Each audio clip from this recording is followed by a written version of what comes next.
विघ्नहर्ता श्री गणेश, श्री गणेश, श्री गणेश। एक बार ये हिम पिघलेगा तो ऐसी प्रलय होगी जो सब कुछ लीन जाएगी। इसे अब मैं नहीं, बस नारायण के अवतार ही रोक सकते हैं।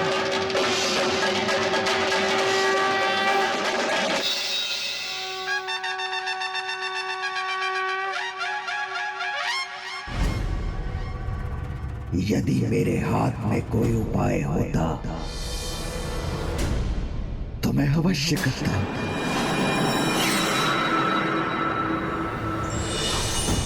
माता, इस अस्त्र के प्रभाव को तो एकमात्र नारायण अवतार ही मिटा सकते हैं। किंतु वो उनके कौन से अवतार होंगे?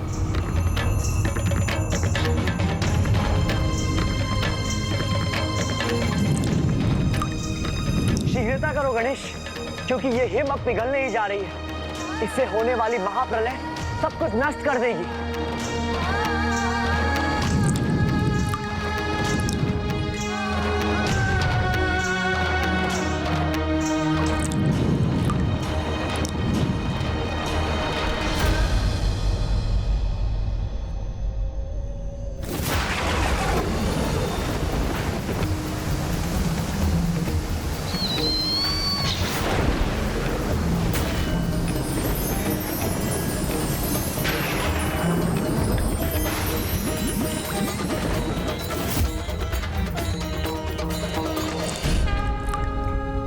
प्रभु नारायण के कूर्म अवतार।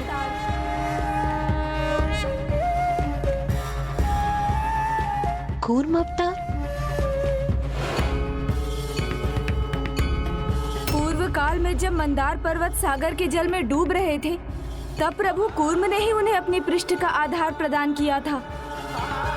इसलिए अब भी पृथ्वी को इस महासागर में विलीन होने से वही बचा सकते हैं।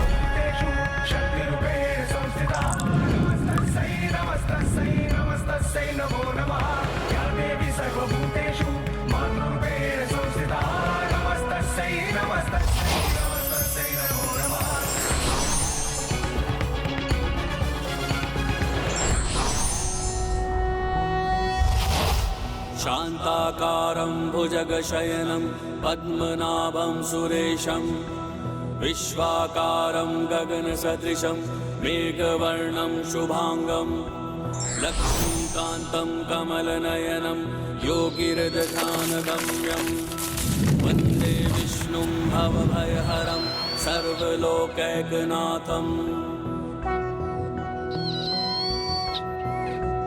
मैं भी इसे नहीं रोक सकता, किंतु मैं वचन देता हूं कि जब ये सब समाप्त होगा। प्रभु नारायण के कूर्म अवतार की जय। प्रभु नारायण के कूर्म अवतार की। नारायण के कूर्म अवतार।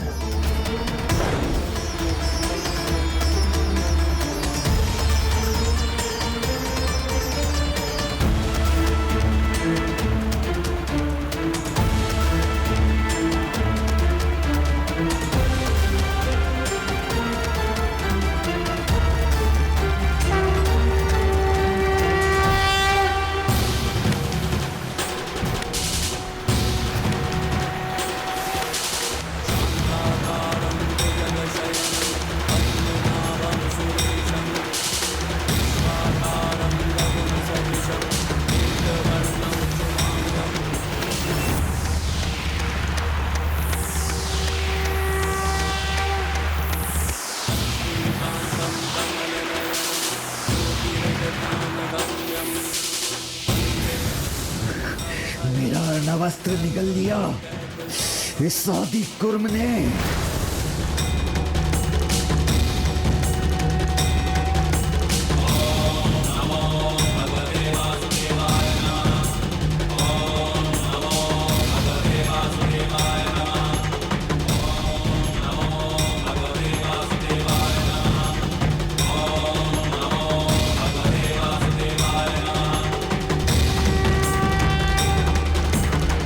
ये विनाश रुक गया है स्वामी।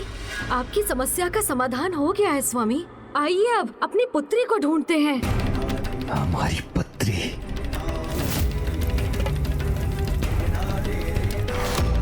क्या हुआ? हमें उसे ढूंढने में विलंब नहीं करना चाहिए स्वामी। योद्धा हूं मैं, युद्ध कर रहा हूं। उसे अधूरा छोड़कर मैं कहीं नहीं जा सकता।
आज के बाद जो भी श्री गणेश का नाम लेकर आदि कुर्म की आराधना करे तो किसी भी प्रकार के जल संकट के प्रभाव से तत्काल ही मुक्त हो जाए। इतना ही नहीं, जलाशय के निकट जाने या जल पर यात्रा करने पर उस प्राणी और उसके परिवार पर सदैव श्री गणेश के साथ प्रभु आदि कुर्म की कृपा सदैव बनी रही।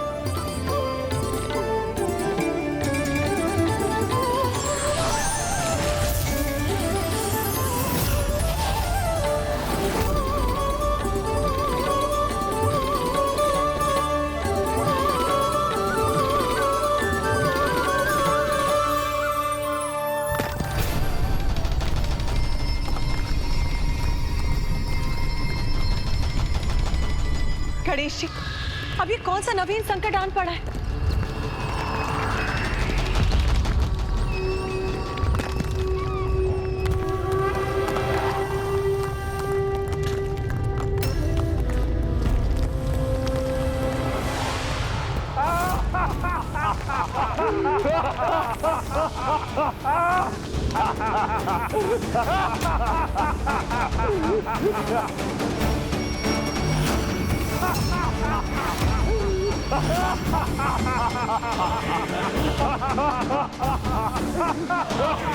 इतने बलशाली ये दो असुर कौन है जो माता के श्री रथों को भी उठा सकते हैं?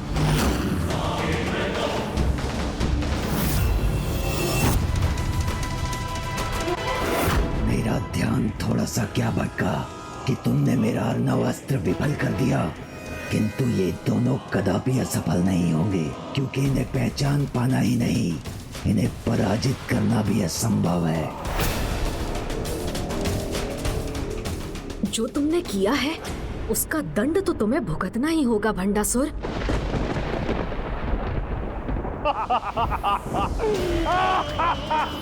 माता के श्रीरथ संकट में है।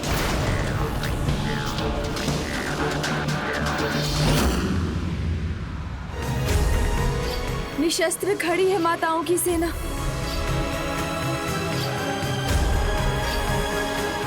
अनुज गणेश, कौन है ये दुस्साहसी असुर और इनके अंत का क्या उपाय है? तुम्हारे ये बताने पर ही माताएं अपने शस्त्र उठाएंगी।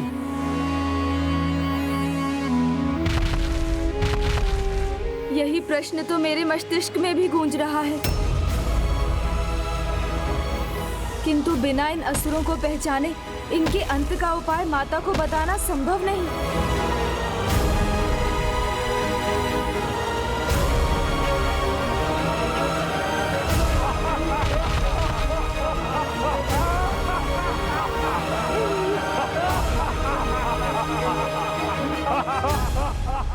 किसी की भी पहचान उसके हाव भाव और वेशभूषा से की जाती है।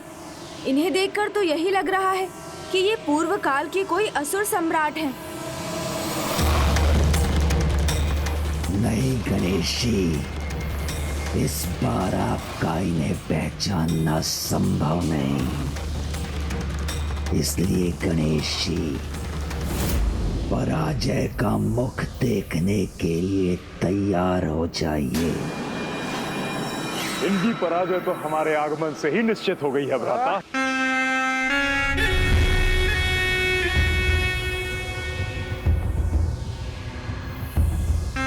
युद्ध भूमि में अस्त्र विहीन खड़ी है ये देवी सेना।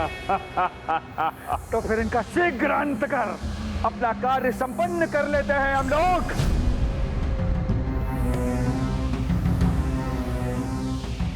गणेश जी, शीघ्र पहचानिए इसे। कौन है ये और इनका अंत कैसे होगा? बस इतने से ही मत प्रसन्न हो ये गजानन। इनके रण कौशल से देवियों का अंत तो होगा ही, आपके अचंभे की सीमा भी पार हो जाएगी।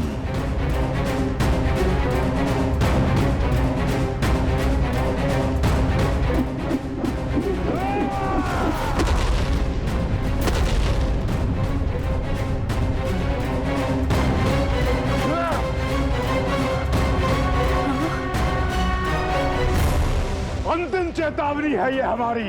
अपने अस्त्र उठाओ और युद्ध करो हमसे, अन्यथा हमारे अस्त्र कुचल देंगे तुम्हें। इतनी शीघ्रता क्या है? उनके परिचय का गुप्त रहना तो उनके भावी विजय का प्रतीक है। उसे उन्हें किसी पर उजागर नहीं करना चाहिए। नहीं, मैं इन्हें अपना परिचय नहीं देने दूंगा।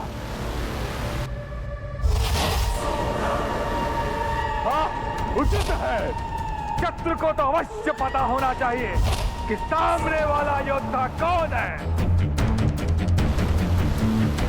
हम हैं।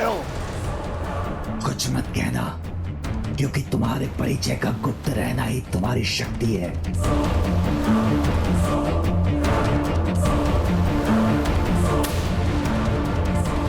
आप दोनों एकाएक शांत क्यों हो गए?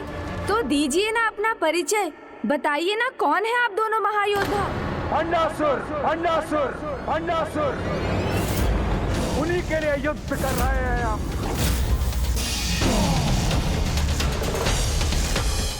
आपके लिए एक ही नाम महत्वपूर्ण है, असुर महानायक भंडासुर, उन्हीं के लिए युद्ध कर रहे हैं हम।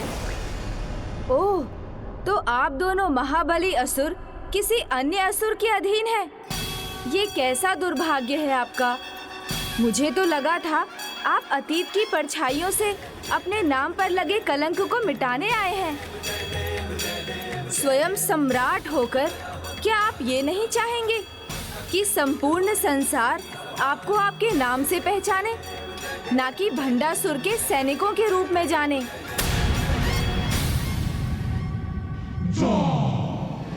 आप महाबली हैं, किंतु कहीं भीरू तो नहीं है जिन्हें अपना नाम बताने में भी डर लग रहा है?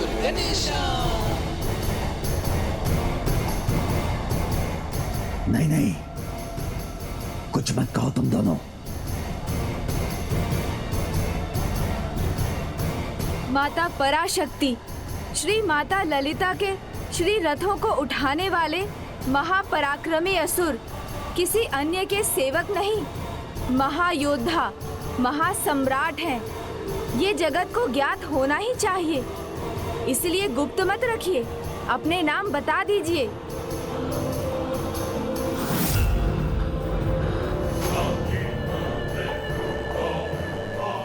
एक बार उन्हें तुम्हारा नाम ज्ञात हो गया तो तुम्हारी दुर्बलता समझ जाएंगे वो, इसीलिए अपना नाम मत बताना, कदापि मत बताना।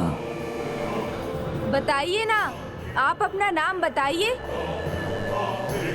एक बार उन्हें तुम्हारा नाम ज्ञात हो गया तो तुम्हारी दुर्बलता समझ जाएंगे वो, बताइए, इसीलिए अपना नाम मत बताना। एक बार उन्हें तुम्हारा नाम ज्ञात हो गया तो कदापि मत बताना, तुम्हारी दुर्बलता समझ जाएंगे वो, इसीलिए अपना नाम मत बताना, कदापि मत बताना, कदापि मत बताना, तुम्हारी दुर्बलता समझ जाएंगे कौन है आप दोनों? इसीलिए अपना नाम मत बताना, बताइए ना। कदापि मत बताना। आप हमारा परिचय चाहते हैं ना? आप हमारे नाम जानना चाहते हैं ना? तो हम अवश्य बताएंगे।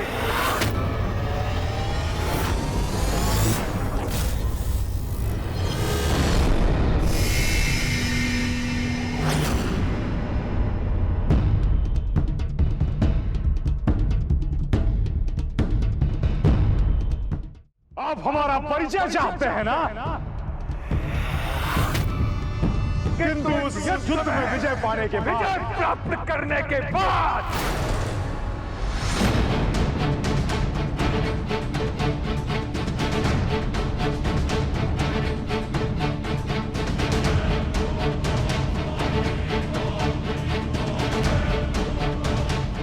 और हाँ, आप सभी का सर्वनाश करने के बाद जगत को अपना नाम भी बताएंगे हम।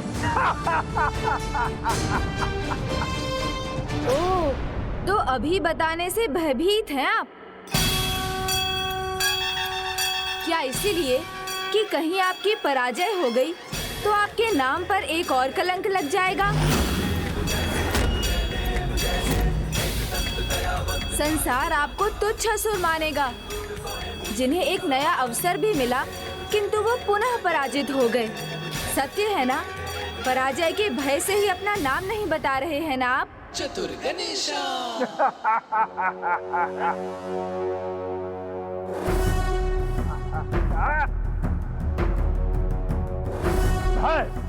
भय नहीं है हमें किसी का। भय भी तो सब मुझसे थे। कंपित होती थी धरती हमारे भय से। अपने पास में बांधकर सभी को अंधकार सागर ले जाने का सामर्थ्य था मुझ में। कंपित होती थी धरती हमारे भय से। अपने पास में बांधकर सभी को अंधकार सागर ले जाने का सामर्थ्य था मुझ में।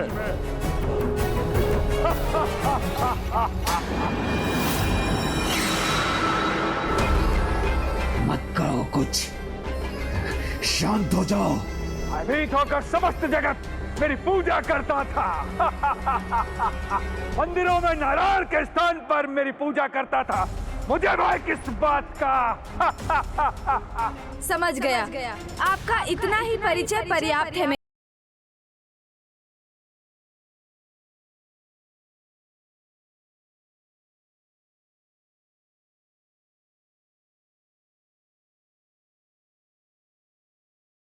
हिरण्याक्ष और हिरण्यकश्यपु।